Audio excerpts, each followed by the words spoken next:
So this film is like the cast is mostly based on female, but the screenwriter. Is it like very intentional? Like is it like something that has a chance? It wasn't necessarily intentional. We knew we wanted to write a Wonder Woman movie. I was a writer that had experience writing Wonder Woman and also writing animation. I really loved the character, and so because I had written for Wonder Woman on Justice League Action as well, and so they were like, "Hey, like you have a history with this character, and I have a really close personal connection to. She's my girl." And they're like, "What would you do?" And I was like, "This is what I would do." And a lot of our storyline is based off the Rucka Johnson run, and so we wanted to use a lot of characters from that. And then I also wanted to nod to the villains that had been in the live-action movie as well. And so that just sort of ended up rounding out our cast, and it ended up being a lot of ladies. But I think more importantly, it's like there's a lot of stories about Ares. There's a lot of stories about Zeus, and I felt like these were villains that still, or maybe got a little less spotlight, that we could still like tell some more interesting stories for fans. So Rucka Johnson, you mean more like the day in the life from the early 2000s? Yeah. Yeah, so more day in the life stuff. What's she doing when she's not in the Justice League, right? Yeah, exactly. And like they had a very grounded view, and they gave her a very like specific point of view of that like ancient world mindset in a modern setting. And also she just had such a great sense of duty, of understanding that, you know, protecting innocence costs things. It costs yourself. It costs, you have to risk things in a fight. And I really wanted to bring that weight, so it felt like Wonder Woman isn't just being naive, like, oh, I'm gonna, you know, or like, you can sometimes have with superheroes the feeling that, well, nothing's ever gonna kill me, so of course I'll jump into the bullet. But then that makes the bullet not have as much impact because you're not risking anything. Yeah. So it was important for me to really dial up like one of the reasons we have so many villains is I really wanted it to start to feel like, no, there's a real risk to me to do this, and I'm gonna do it anyway.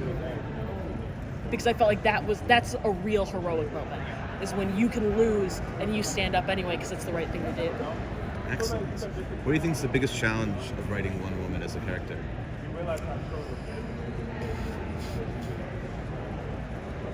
Oh, that feels so unfair because I really like writing Wonder Woman. I would say, no, I just really like writing Wonder Woman. I would say, no, okay, I'm gonna do this. I'm doing this. I'm being a good interviewee. It's easy to really fall into the like, I'm from the ancient world and none of this thing makes sense anymore. And so you want to keep that balance of, she's a smart person. She gets how things work. She doesn't know how everything in this culture works. And so trying to keep her feeling like an intelligent, capable, adaptable hero while still also showing that she is a little bit fish out of water is kind of a balance that you've got to walk. So, I think like 2 years ago, it been talked about that Wonder Woman might be like bisexual and stuff like that. As a writer, is this something that you want to explore? Yeah, well, I mean, I've always thought of Wonder Woman as bisexual because in the comics that I came up with, she was bisexual, and I'm bisexual, so I was gonna be bisexual. Like, it's not necessarily a huge part of the storyline just because I don't tend to write a lot of romance. Like, this is an action movie, this is a hero story, so there are romance elements, there are romantic elements, but at least in my mind, Diana's bi until, you know, someone tells me I'm not allowed to say that. Were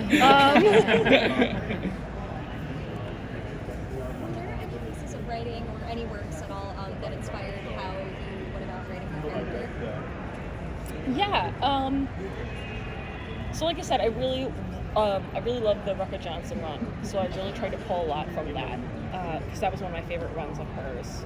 I also tried to pull in some of the Bronze Age Wonder Woman, some of the live action in terms of tone, because I felt like a lot of our audience, that was going to be their first exposure to Wonder Woman cinematically. So we're in canon with the other DC animated movies, but I wanted it to be that if you've only ever seen the live action movie, she didn't feel like a totally different person. So we were trying to sort of and she's not that far from the DC animated movies, but I wanted to try and bridge that and make that feel like it was a nice mesh.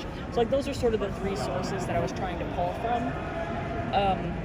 Maybe you always kind of want to put your own spin on things. Specifically Gal Gadot, I'm Israeli. I'm asking about that. So specifically Gal Gadot, any inspiration, anything you took from her?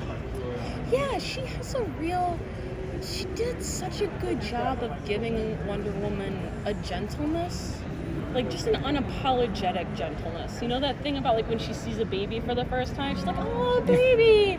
Like, and it's like, yeah, if you've never seen a baby before, you're like, oh my god, it's a baby! That's so cool! Like, she had such an open-heartedness that I really like. I think it's really easy to make Wonder Woman, you know, make her like female Thor, or make her like really push her to be as brutal as she can be, so she feels like she like stepped out of like 300 or something like that. But like she really does have that open. She's from a utopian society, or a society that was trying to build a utopia. So I really didn't want to lose that feeling that she genuinely is a gentle-hearted person. I know in the trailer that there is a quote where she mentions the prophecy of a Themyscirian going to protect the world of men. Mm-hmm. Do you feel that's something that, as a character, she might have to struggle with, the fact of like, even though she wants to do that, does it feel like she's almost being dictated to do that, or is this something that she wants herself to fulfill? I think it's not so much like Wonder Woman versus fate, you know, where Wonder Woman feels like fate has shackled her to this destiny. It's more like this is supposed to happen, and this is the circumstances, right? So now we're gonna do this. Like I'm gonna do this. I'm stepping up to the plate, and her mom doesn't want to risk and lose her only daughter. Is like, no, you know, you saw in the trailer, she says like, man's world's past saving. I'm not losing you to that forever.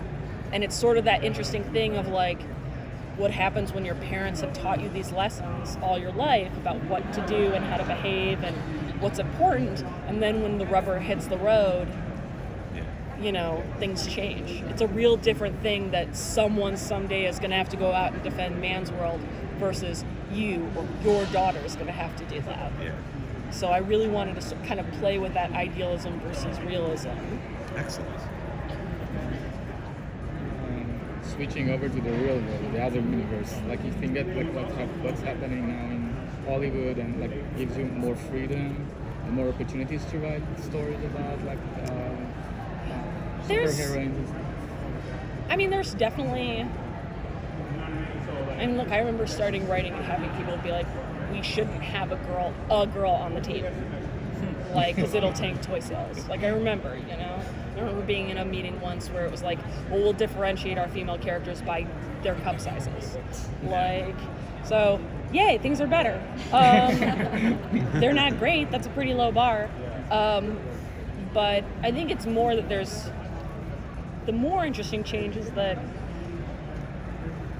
I'm sort of in the first generation that grew up with anime, that grew up with the idea that animation was not just for kids, and I think you're really starting to see the rise of adult-oriented animation because of that. And you're starting to see animation do really different things and reach really different audiences and become more a medium that tells stories that you can't produce in live action for less than, you know, $100 million, instead of just a thing that we give to kids. And so that's been really exciting. And being part of a group of, we're you know, people who write animation now, we grew up wanting to write animation. Like, it's not just, oh, we couldn't make it in something else, and like this is kind of a thing we're doing to get by. Like, we love these brands, and we're really trying to bring an art to these brands. And it's nice because now that, you know, everything that's been in cartoons and been in cartoon culture is now in pop culture, and everything that's been in comics culture is now in pop culture, there's a level of respect for the material that I think wasn't there before, from the outside world. So, the outside world, outside of nerddom. But yeah, anyone over here? I mean, The gonna come and get you anyways. Take the